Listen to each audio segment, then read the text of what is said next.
तो आपने भी टाइटल पढ़कर वीडियो पर क्लिक ही कर दिया, तो आपका ये क्लिक करना व्यर्थ नहीं जाएगा। आप बहुत ही सटीक जगह आए हो दोस्तों। यदि आपका भी सपना कुछ ऐसा है जैसा कि विजयवर्धन का है, तो आप बिल्कुल सही वीडियो पर आए हो।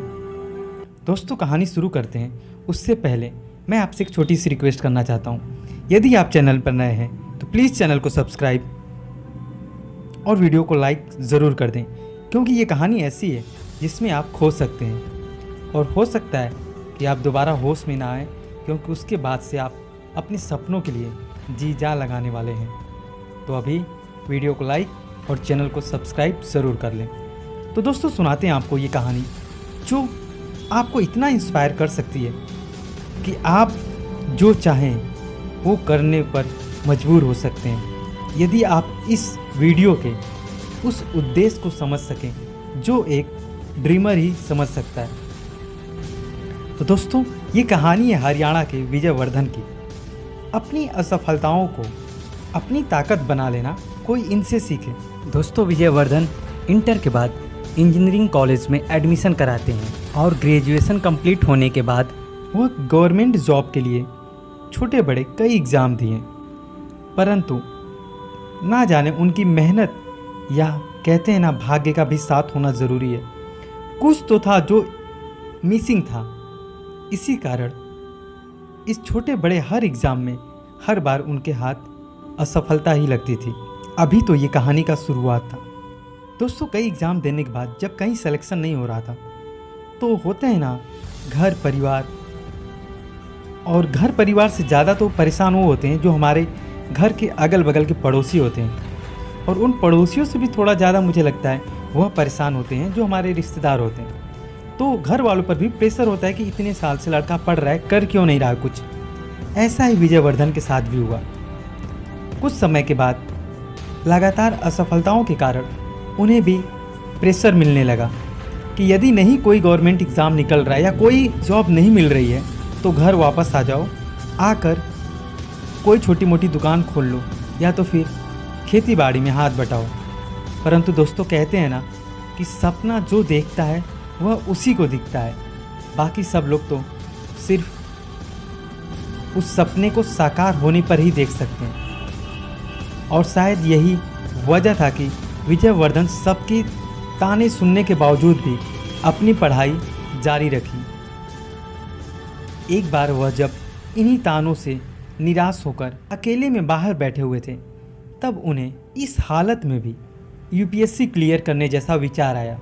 वह जानते थे कि वह इस सपने के बारे में किसी को बताएंगे तो उन्हें कुछ इनाम मिलेगा, और यह इनाम होगा उनका मजाक उड़ाए जाने का, उनके सपने का मजाक उड़ाए जाने का। और ना चाहते हुए भी उन्होंने यह बात अपने घर वालों से और अपने कुछ दोस्तों से कही। और जवाब क्या? जवाब वही था दोस्तों कि जब तुमसे छोटे मोटे एग्ज़ाम नहीं निकाले जा रहे हैं तो तुम इंडिया के टफेस्ट एग्ज़ाम को कैसे निकालोगे।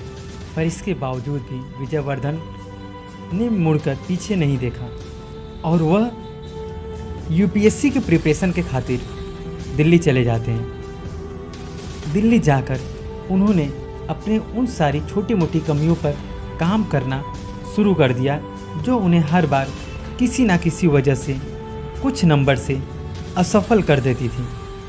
इसके बाद क्या था, विजयवर्धन दिन रात एक कर दिए और अपना पहला यूपीएससी का अटेम्प्ट दिया, बाकी सारे एग्ज़ाम को साइड में रखते हुए। परंतु इस बार वह पूरी तरीके से और बहुत ही बुरी तरीके से असफल रहे यूपीएससी के एग्ज़ाम में। पर विजयवर्धन, जैसा कि नाम से ही विजय था, ये कहाँ इतनी आसानी से हार मानने वाले थे। उन्होंने अपनी पढ़ाई जारी रखी और यूपीएससी का दूसरा अटेम्प्ट भी दिया।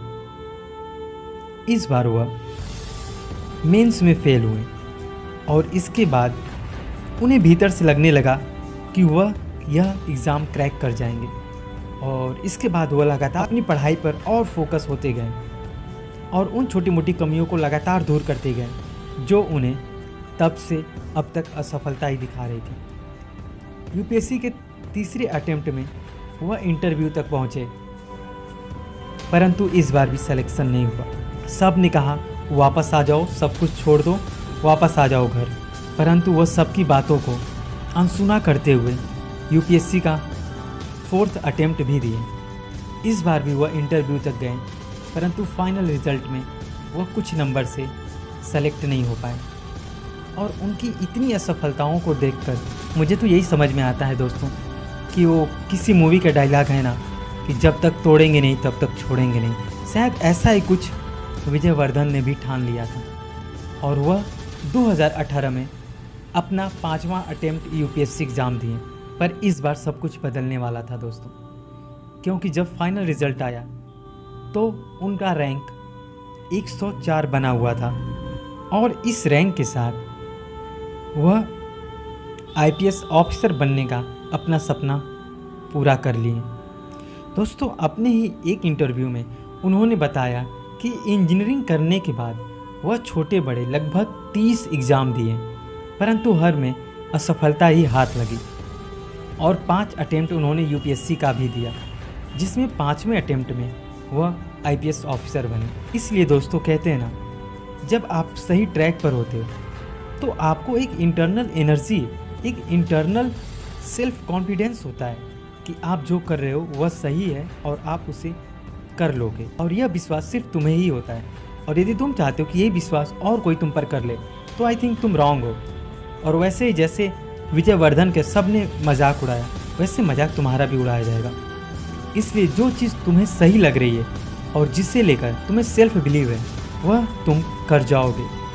बस छोटी मोटी जो भी गलतियाँ हो रही उसे सुधारते रहो लगातार, और लगातार अपनी चीज़ें इम्प्रूव करते रहो। दोस्तों, आईपीएस विजयवर्धन की असफलताओं की यह कहानी आपको कैसे लगी कमेंट सेक्शन में कमेंट कर ज़रूर बताइएगा।